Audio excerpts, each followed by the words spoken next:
Bledsoe was arrested. Patrick Montgomery was in court. Jonathan Manapa will stay in federal custody. No, I don't take responsibility at all. Hey everyone, welcome to the show. So 39-year-old Virginia resident Paul Johnson traveled to D.C. with his wife, and when she was booking their hotel room for the D.C. trip, she texted him and she asked, quote, "Are you planning to roam the streets after the protest or both nights?"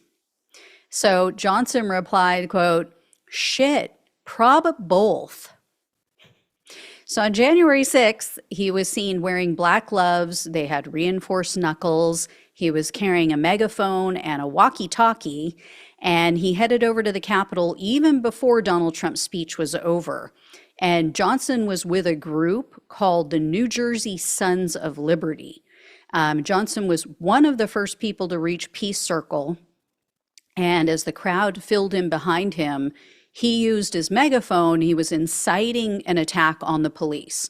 He pointed at the Capitol and he yelled, quote, "We can shout about Antifa all day long, but unless we get in there, it means nothing."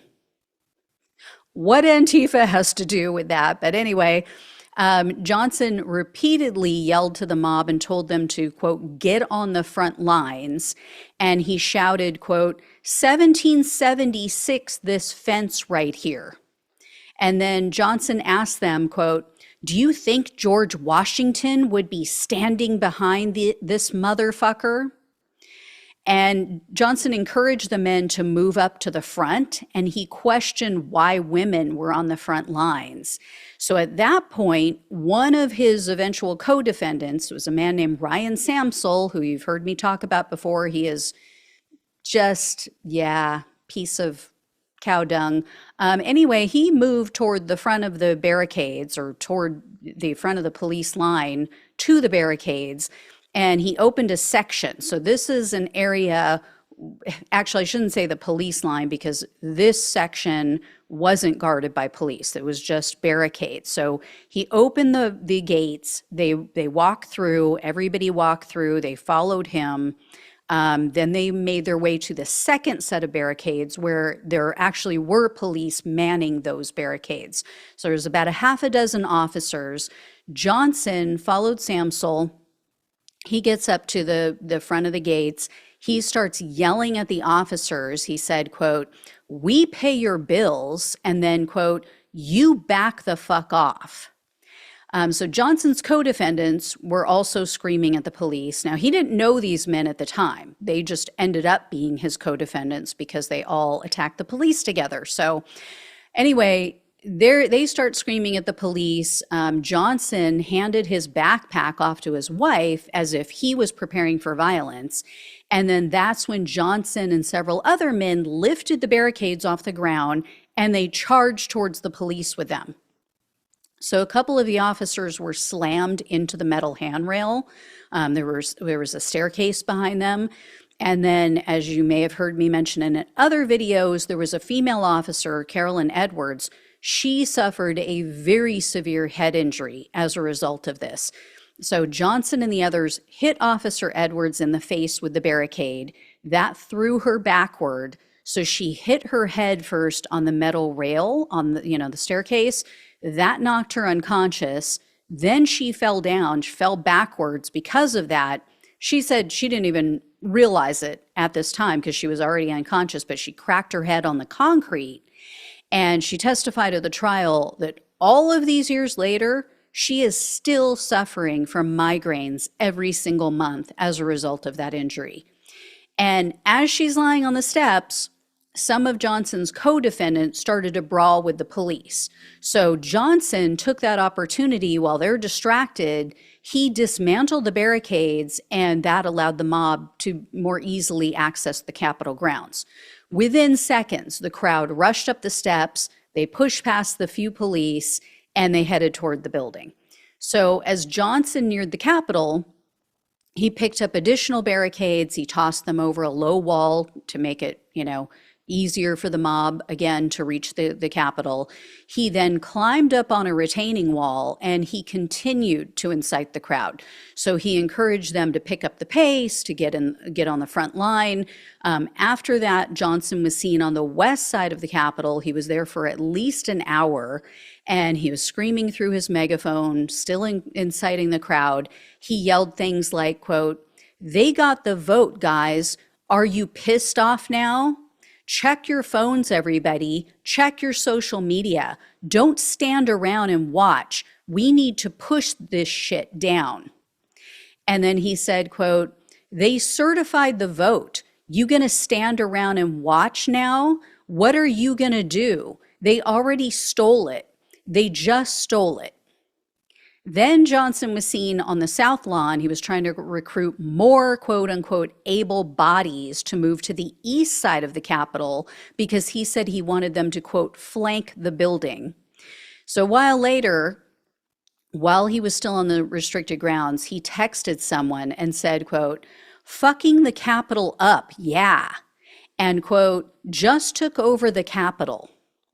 Later that night, Johnson was seen and heard on video. He was bragging about the attack at Peace Circle.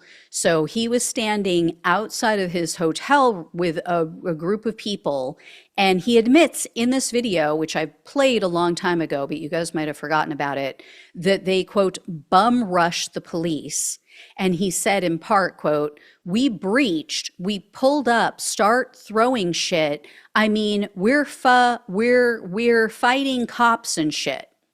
So Johnson was arrested on April 13th of 2021, and in a fourth superseding indictment, he was charged with civil disorder, 2 counts of assaulting officers with a dangerous weapon, entering restricted grounds with a dangerous weapon, 2 counts of disorderly conduct, one of which included a dangerous weapon enhancement, 2 counts of physical violence, one of which also included the dangerous weapon enhancement, and obstructing an official proceeding.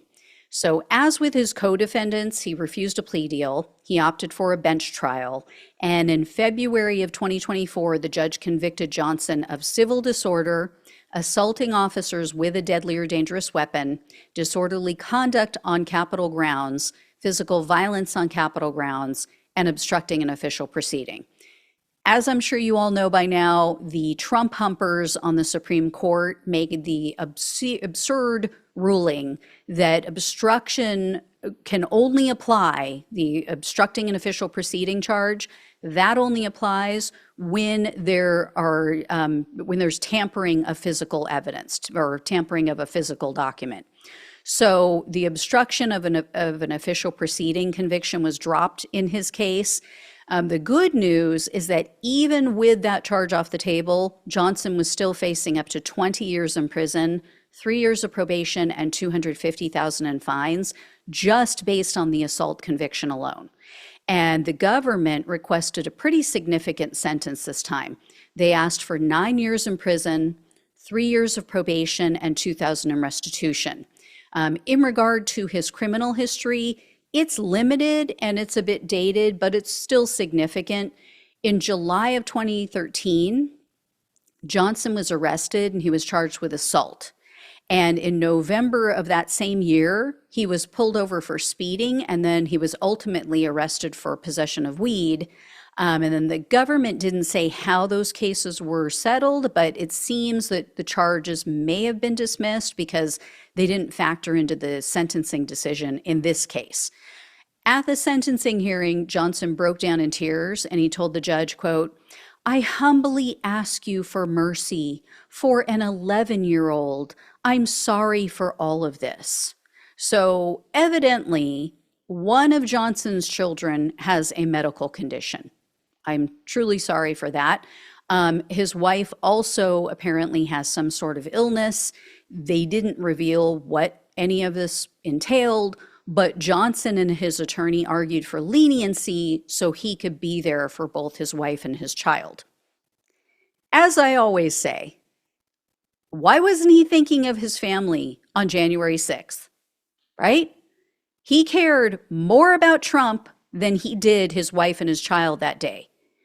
You know, unless these are brand new illnesses, brand new health conditions, But how was it that his wife was so healthy enough on January 6th that she traveled to DC and went to the Capitol with him?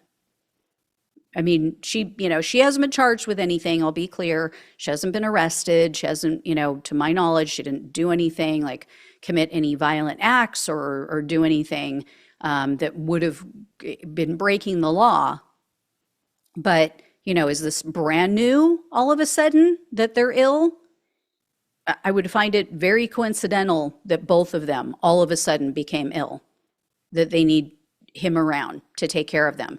And again, if they weren't, if this isn't new, who was taking care of their sick child on January 6th when they both took off to the Capitol? Now, unfortunately, U.S. District Judge Gia Cobb presided over Johnson's case. She is, as you've heard me say before, the weakest of all January 6 judges. Full stop. In the end, she sentenced Johnson to only 5 years of probation.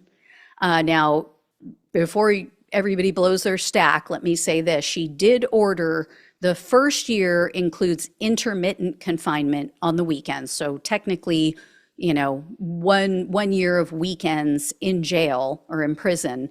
But check this out. Johnson gets to report to prison by 5 p.m. on Saturday evenings, and then he gets out on Monday morning.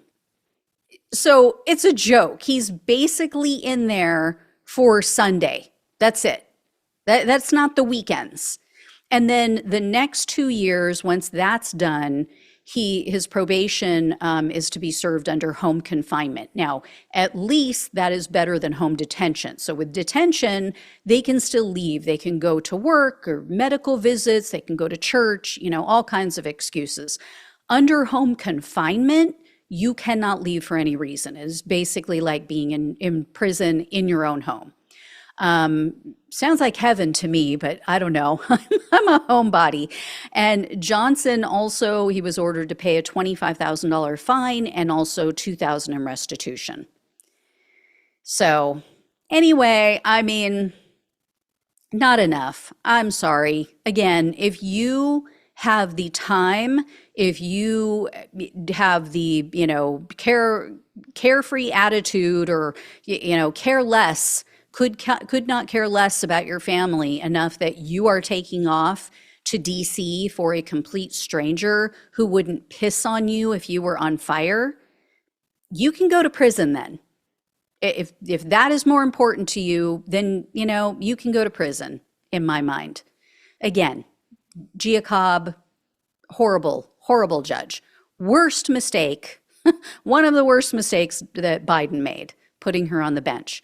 So anyway, I will let you know if I hear any more. At least he has some felonies on his record. At least he will not be voting for Donald Trump this year. And yeah, was it worth it? Was it worth it? All right. Thank you all so much for watching and listening. Please like, please share, and subscribe. Please donate if you possibly can. Love you all. Take care. Talk with you soon.